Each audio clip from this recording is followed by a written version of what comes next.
Et on est parti pour la ronde 1 du championnat d'Europe universitaire d'échecs. Alors bonjour à toutes et à tous. Vous pourriez vous demander, mais qu'est-ce qu'il raconte avec ce tournoi? J'en ai jamais entendu parler. En fait, le championnat d'Europe universitaire, ça concerne évidemment les universités.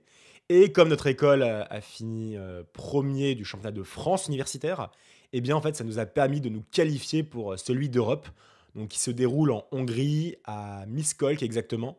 Donc c'est à quelques heures de Budapest. J'ai pris l'avion, je suis arrivé à Budapest et après quelques heures de navette pour me mener à Miskolc, tournoi qui évidemment qui est hyper cool.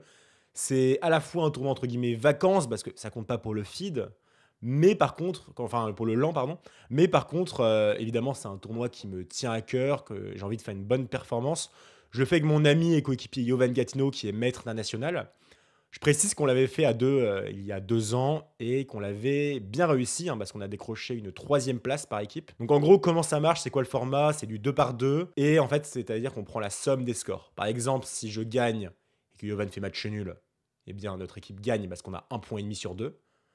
Si tous les 2 on fait match nul, c'est 1 sur 2. Si moi je perds et que Yovan fait match nul, c'est 0,5 sur 2, donc on perd dans ce cas de figure. En gros, c'est assez simple.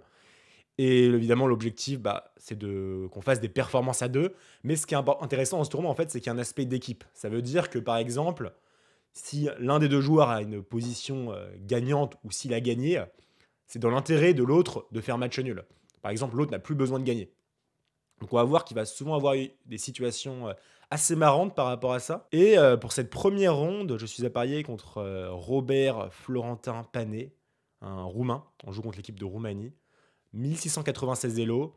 Donc honnêtement, je vais pas commencer à faire de la fausse modestie, etc. Je me dis ça c'est censé être une victoire gratuite. Enfin, normalement, il y a vraiment une grosse différence de niveau. Après, comme c'est la première ronde, je fais un peu gaffe quand même. Je me dis, bon, en tout cas, c'est une bonne partie pour rentrer dans ce tournoi. Donc, je sais que d'expérience, c'est les parties où il faut prendre un peu son temps, ne pas trop se précipiter. Vraiment, l'objectif de cette ronde, pour moi, c'est de rentrer dans le tournoi. Je pense que Jovan, c'est pareil, hein. Jovan, il joue contre une joueuse à 1800 ou 1900, il est 2400, donc pareil, grosse différence de niveau. Et voilà, l'objectif, c'est quand même pas, c'est pas l'équipe favorite, hein. Je crois que elle est dernière ou avant-dernière au classement. Donc l'objectif, c'est de la battre, mais surtout vraiment de bien rentrer dans ce tournoi et d'être frais. Donc j'ouvre par E4 contre mon adversaire. Donc c'est du 25 minutes, hein, c'est du rapide. Incrément de 20 secondes. Et là, mon adversaire me joue C5, la sicilienne. Ok. Moi, je fais cavalier F3, je développe mon cavalier. Il fait D6, je fais D4. Là, je vais vous avouer un truc. Je vais vous avouer 2 trucs même. Bon, de une, j'ai pas spécialement bossé les ouvertures pendant ce tournoi, j'ai plutôt fait un peu de tactique et de calcul. Mais encore plus grave que ça, j'ai carrément oublié mon PC en fait. Donc je ne pouvais pas me préparer pour les ouvertures. Bon, enfin, je pouvais me préparer avec le téléphone ou l'ordi de Yovan, mais c'était un peu galère. Après, comme c'est du rapide et que les parties s'enchaînent, on connaît pas nos appariements à l'avance, c'est pas un tournoi ultra utile en termes de prépa, quoi. Donc bon, c'est une petite anecdote, mais voilà, je vous raconte ça comme ça. Donc pion prend, cavalier prend. Et là, ok, il y a plusieurs choix pour les noirs, et lui, il décide de partir sur G6. G6 qui est la dragon accélérée. Donc l'idée, évidemment, c'est de faire fou G7 rapidement avant cavalier F6. La dragon, ce serait d'abord cavalier F6, puis G6 ou G7. Donc ici, moi, je joue une variante que j'aime beaucoup contre la dragon accélérée, d'ailleurs que je vous recommande, c'est C4, donc c'est l'étau de Maroxy. L'idée, ça va être de prendre de l'espace, de bien contrôler la case D5, et je vais avoir un bon développement des pièces avec KC3, fou E3, fou E2, petit roc, et voilà, les pièces sortent assez facilement. Je trouve que c'est très agréable à jouer. Ici, mon adversaire fait fou G7, je fais fou E3, et là, il joue cavalier F6. Et là, vous allez peut-être vous foutre de ma gueule, mais je prends déjà un premier temps de réflexion pour essayer de comprendre un peu la position. Et en fait, j'avais un peu peur de plus trop me rappeler, parce que ça, je me dis que c'est un ordre de coup qui a l'air un peu spécial, dans le sens où si je fais cavalier C3 comme d'habitude, et ben là, il me plante l'idée thématique en fait de la dragon qui est KG4, gagne le fou de case noire, et ça, évidemment, c'est gravissime sur la dragon, il ne faut pas laisser ça. Aussi, ce cavalier attaque le pion. Donc j'essaie un peu de me rappeler dans quelle ligne cette variante va retransposer. Mais bon, après quelques minutes de réflexion, je joue F3. Je prends un peu de temps pour le jouer, franchement, alors que c'est un peu le coup évident. Ici, mon adversaire continue avec petit roc. Je fais cavalier C3. Et là, ok, la ligne que je connais, c'est cavalier C6, qui est très très standard. Et je me dis juste, bah ok, ça je connais, quoi, ça va jouer une partie. Et là, mon adversaire va me surprendre, et il va jouer le coup cavalier BD7.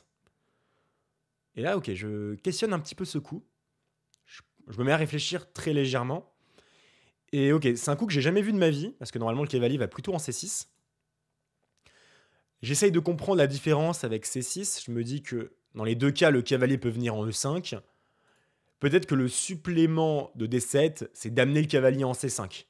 Après, je trouve ça un peu bizarre d'amener le cavalier en C5, parce que s'il l'amène rapidement en C5, je peux le chasser avec B4. Donc ce coup me paraît un peu bizarre à première vue.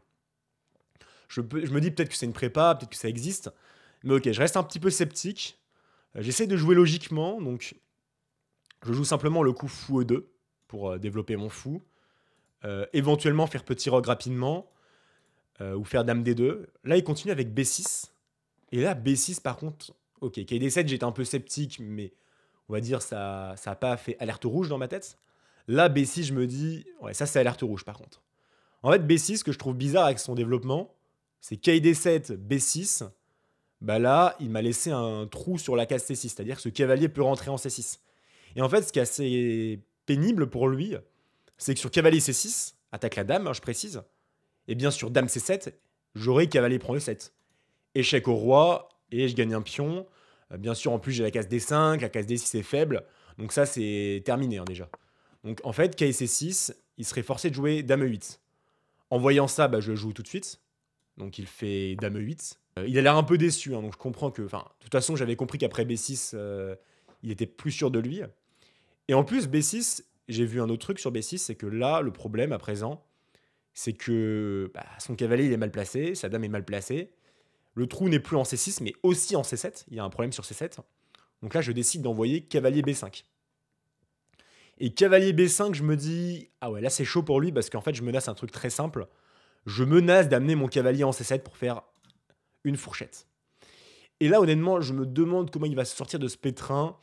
Pour moi, le seul coup viable pour pas se prendre la fourchette, c'est cavalier C5. Avec l'idée cavalier C7, eh bien, il fait dame prend C6, cavalier prend A8, dame prend A8. Il prendrait 2 pièces pour la tour. Ça, je me dis évidemment que ça va pas. Mais ok, sur KC5, je commençais à calculer tout simplement cavalier prend A7.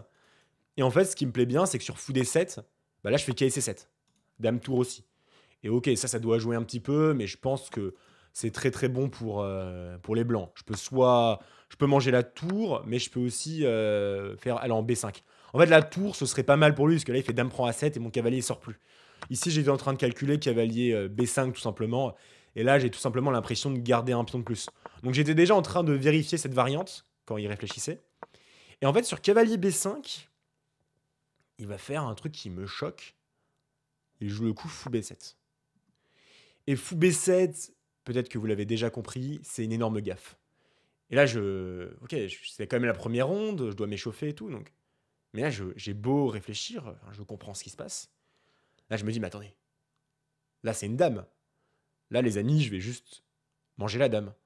Je joue cavalier C7. J'attaque la dame. Le cavalier contrôle D8. B8. La dame est attaquée. Donc en fait, sa seule case pour sa dame, c'est C6. Mais là, sur C6, comme le pion E7 est attaqué par le cavalier, j'ai cavalier prend E7, fourchette royale. Je me dis, c'est pas vrai, je vais juste gagner une dame en 12 coups d'ouverture. Bah, du coup, bah, je sais que la partie est gagnée, quoi. Enfin, c'est plié. Donc il fait fou prend C6. Je fais cavalier prend. Il fait tour prend 8. Bah, j'ai 2 pièces pour la dame. Bah là, évidemment, bon, je vais pas non plus inventer des trucs. Je sais que c'est gagnant et en plus, ça va être gagnant facilement. Je regarde un peu la position de Jovan. Jovan, il a commencé à égaliser déjà. Je trouve que sa position, elle est quand même assez OK. Moi, je sais qu'elle est gagnante. Donc, je me dis, bon, ce match, il est quand même bon, bien parti, hein. Donc, évidemment, bah, moi, je dis que je vais essayer de marquer le point. Jovan, il voit que j'ai gagné une dame. Donc, bah, lui, j'imagine que ça le fait plaisir. Mais bon, lui, il cherche aussi à gagner. Donc, moi, je fais dame D2. Là, je me mets à jouer plus vite, hein. Je me dis, OK, bah, ça, c'est plié, quoi. C'est une dame de plus. Tour C8. Je fais H4, je me dis si je peux attaquer son roi pour aller plus vite, pourquoi pas. Il fait cavalier H5, je fais roi F2. Je me dis plus besoin de roquer, là je vais faire roi F2 pour lier mes tours. J'ai envie de me garder G4 et que la tour puisse aller en G1 pour attaquer. De toute façon, avec une dame de plus, a priori l'attaque semble raisonnable. Il fait fou B7, je fais G4. Et là, il fait cavalier F6 et je fais H5. Donc évidemment, moi j'amorce l'attaque, hein. De toute façon, je me dis que mes pièces sont préparées pour ça. Il fait fou prend, il tente ce petit piège, cavalier prend E4, fourchette royale. Évidemment, ça je l'ai vu, et sur fou prend E4, eh bien je fais G5. Comme ça, le cavalier est attaqué. Pour lui, c'est dramatique. Il fait cavalier G4, hein, ça je l'avais vu aussi, mais sur pion prend, fou prend, tour prend. De une, ça échange des pièces, donc ça rend la conversion plus facile pour moi. Et de deux, je pense que ça améliore ma position, hein, parce qu'à présent, j'ai la paire de fous. Mon rapport matériel, c'est plus deux pièces, c'est à présent une dame contre une tour. Donc là, je me dis, ok, ça va vite se terminer. Cavalier E5, attaque mon pion, je fais B3 pour le défendre, tour F8, roi G2. Vous voyez que je joue vite maintenant, parce que je sais convertir ça. Tour D8, tour F1, je mets une tour sur la colonne F. Il fait E6, et je fais fou D4. Pas forcément pour échanger le fou, juste je me dis que ça améliore mon fou. Je vois pas encore un plan exact pour gagner, mais je me dis que bon, là je pense que je peux améliorer tranquille la position et je verrai un peu sur place. Et là il fait F6, je pense que c'est un craquage. Enfin en tout cas maintenant je vois le chemin pour gagner. Je prends G6, il prend du cavalier, je prends du pion. Il fait fou H8 et là je fais dame G5. On voit que ma dame pointe dans la direction de son roi, que le cavalier est cloué. Mon prochain coup, il joue tour F7, je fais fou D3 pour renforcer le clouage. Il fait E5, je fais fou prend G6, je me dis même pas besoin de bouger le fou, de toute façon mon attaque est gagnante. H prend G6, dame prend G6, fou G7. Et là je ne prends pas le fou, je me dis que j'ai pas besoin, je fais fou E3, menaçant simplement fou H6. Et puis c'est plié là, le roi est quasiment en échec et mat. Là il tombe au temps, il abandonne aussi, hein, je pensais aussi pour dire qu'il abandonne. Et voilà, c'est une première victoire pour moi. Victoire extrêmement facile. Partie pas ultra intéressante peut-être en termes de valeur apportée. Mais voilà, je documente un peu ce parcours au championnat d'Europe. Et ça fait quand même plaisir de gagner la ronde 1 assez facilement. Donc à la fin, Jovan gagne aussi sa partie. Donc on gagne contre la Roumanie 2-0.